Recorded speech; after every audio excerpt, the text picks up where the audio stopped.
Occidental Petroleum, ticker symbol OXY, stock has been highly popular recently because of Warren Buffett, the legendary investor from Omaha, has been purchasing this stock for the Berkshire Hathaway portfolio. But what's a fair price to pay for Occidental Petroleum stock? I'm going to try and answer that question in this video by conducting a discounted cash flow value model for Occidental Petroleum to determine the fair price or the intrinsic value. Let's get started. I want to thank the Motley Fool for sponsoring this video. Visit fool.com/parkev for the 10 best stocks to buy now. So three of the inputs I need for this model is the company's market cap at $48 billion, the total long-term debt at $25.85 billion, and the cash and short-term investment balance at $1.76 billion. I also need the total diluted shares outstanding at 975.7 million. And I'm going to utilize Wall Street analyst estimates for the company's free cash flow over the next 5 years.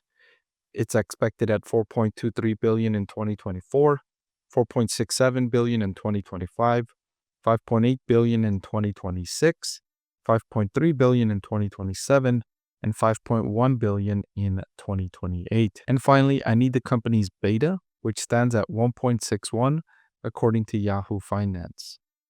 So now that we have the inputs, we can jump into the DCF model, starting with 2024. You can see that $4.23 billion in free cash flow expected, going all the way to $5.1 billion in 2028. From that point on, I'm forecasting the company's free cash flow grows at a 4.5% rate from 2029 to 2034. And then from 2035 to infinity, I'm forecasting the company's free cash flow grows at a 4% rate.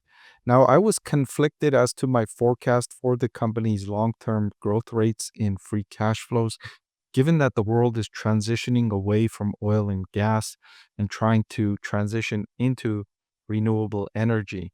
However, given the very slow transition to renewable energy and the difficulty in the electric vehicle industry and other renewable energy industries to get off the ground, I'm giving the company a 4% long-term growth rate, which is slower than the growth rate I expect for economies worldwide. Nominally, I expect economies worldwide to grow between 5% to 7%, depending on if you're looking at developed economies or developing economies. This takes into account both real growth and inflation. So that's why I expect 5 to 7% nominally over the years. So when I'm forecasting the company to grow free cash flow at 4%, what I'm essentially saying is I expect the industry or Occidental in specific or specifically to lose market share over time, to slowly lose market share over time. So now that we have those forecasts, we need to get the present value of those cash flows because money in the future is not worth as much to us as money in our pocket today. I think all of you watching, if I were to ask you, would you rather have $100 right now in your pocket or $100 promised to you 5 years from now? I think all of you would say, I'd rather have it in my pocket right now. But how much would it be worth if I had $100 promised to you 5 years from now? It certainly wouldn't be worth 100 to you. It might be worth 60 or 70 or something similar, right? So that's where the process of discounting comes in. You're discounting those future cash flows. So in 2028, the $5.1 billion cash flow, the present value is only $3.4 billion. That means I would be indifferent between Occidental Petroleum generating $3.4 billion in free cash flow this year or $5 billion in 2028. I know when I was first learning this at university, it was difficult for me to learn. What do you mean $5 billion in 2028 is worth only $3.4 billion? How can money be worth less? Isn't money worth the same? And I just had a hard time learning that concept. And I get surprised that my students at university, when I teach this topic of time value of money, they get it like this. I'm looking at them, I'm looking around the classroom, and they're all like following along. Yeah, I get it. I get it. And I'm double checking with them, and everybody says, no, we get it. It's clear. And I'm just surprised and I'm impressed that today's students, they get this concept. For me, it was hard. What do you mean a dollar 5 years from now is not worth a dollar? Isn't a dollar just a dollar? Anyways, I went off topic there for a little bit, but I thought it was interesting, this time value of money concept, because some of you might be experiencing, or when I'm talking about this, might be feeling the same thing I was feeling when I was first learning this at university.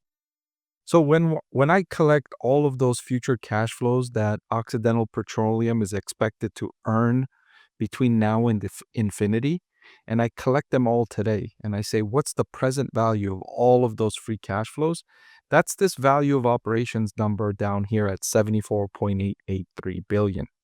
That's the present value of all of those cash flows in the future. And the discount rate I used for Occidental Petroleum was 10.26%. And I used the capital asset pricing model to arrive at the CAP-M equity cost of equity at 14.4%, a beta of 1.61. And since the market cap is 48 billion and total debt is 26 billion, I gave them a target capital structure of 60% debt and 40% equity. So on this value of operations, we need to add the company's cash and short-term investments and subtract the debt, and we arrive at the value of equity of 50.6 billion. Then we need to divide the number of shares outstanding of 975 million. That brings us to the intrinsic value per share of $51.94. The current market price is $51.19. And you might be thinking, oh, it's undervalued, right? The current market price is lower than the intrinsic value.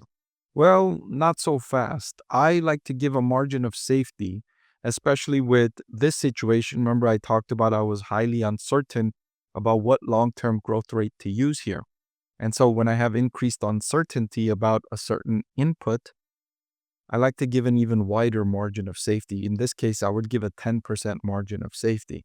So I would only consider this undervalued if my intrinsic value calculation came out to be $56 or $57 or more.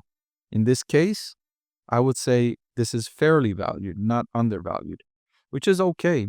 You can still make money on an investment buying it at fair value, buying it for the price it's worth, because any investment at fair value is still expected to generate a positive return over its time horizon that you own it as an investment.